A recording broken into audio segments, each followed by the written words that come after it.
ছাত্রলীগ মুক্ত শিক্ষা প্রতিষ্ঠান। এই লেখাটি লেখা ছিল দেয়ালে, ছাত্রলীগ মুক্ত শিক্ষা প্রতিষ্ঠান। আর বিএনপি কি করেছে, মানে ছাত্রদল কি করেছে, এটাকে মুছে দিছে। মুছে দিয়ে এখানে গুপ্ত লিখছে।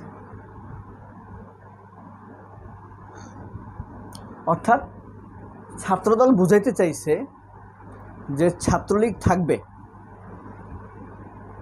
ছাত্রলীগ থাকবে। এইটাকে কেন্দ্র করে যা হয়েছে, এই যে দেখেন মুছে দিচ্ছে, মুছে তারা ছাত্রর জায়গায় গুপ্ত লিখছে।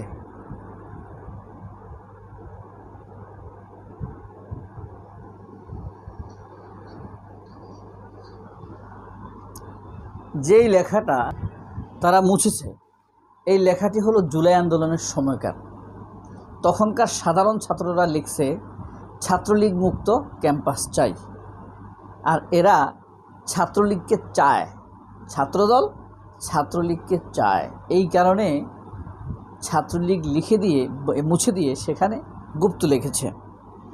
এইটাকে কেন্দ্র করেই আপনার সারা চট্টগ্রাম এই কঠিন পরিস্থিতি বিরাজ করছে। এই যে আপনারা দেখেন, দেখছেন সবস্ত্র হাতে। এই যে এই ছেলেটাকে দেখতে পাচ্ছেন, ওর পা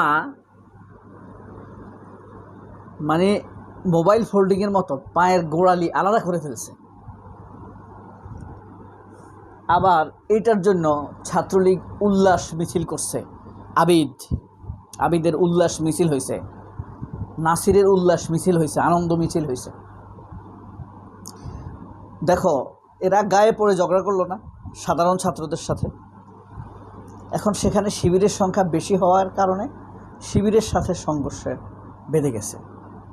তোমাদের কি খুব দরকার ছিল?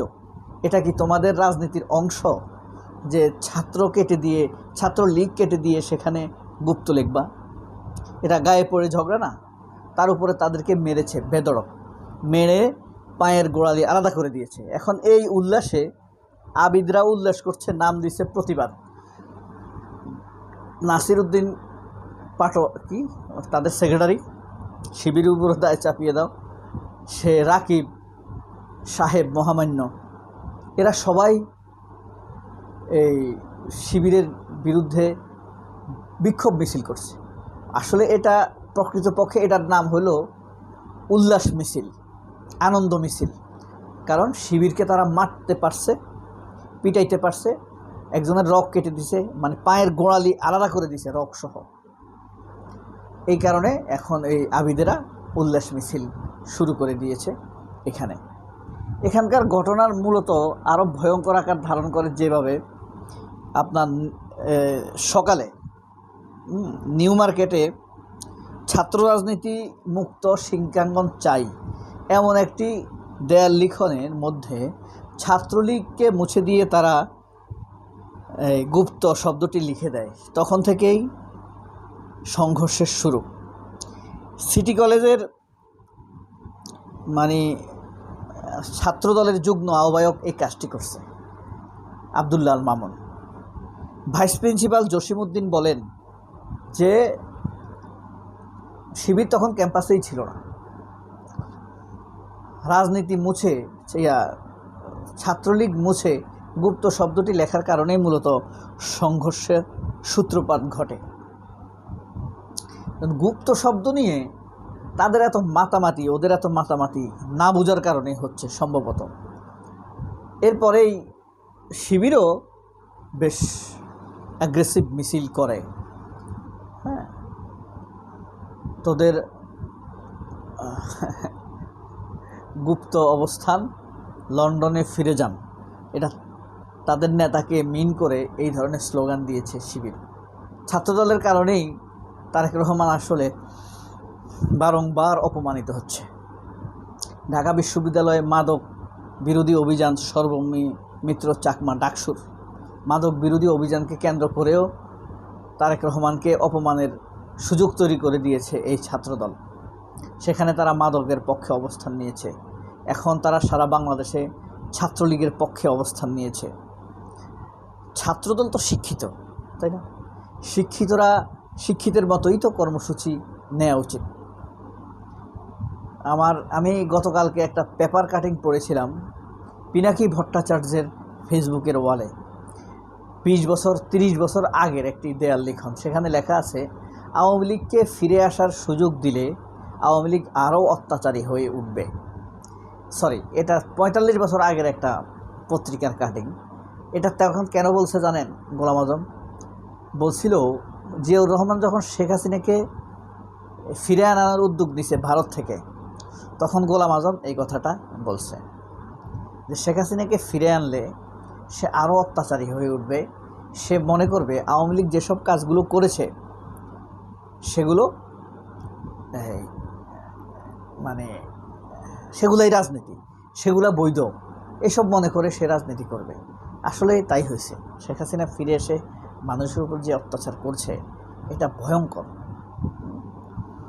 মানুষের নাভিশ্বাস বের করে দিয়েছে। এখন ছাত্রদল শিক্ষিত হয়েও যদি এটা না বুঝে, তাহলে এই যে আবিদ আপনি সত্যি করে বলেন তো, আবিদ যে কথা বলে ওর স্টাইলে এক ধরনের মানুষের বিরক্ত চলে আসছে, তাই না? ওর স্টাইলের মধ্যে বিরক্ত চলে আসছে।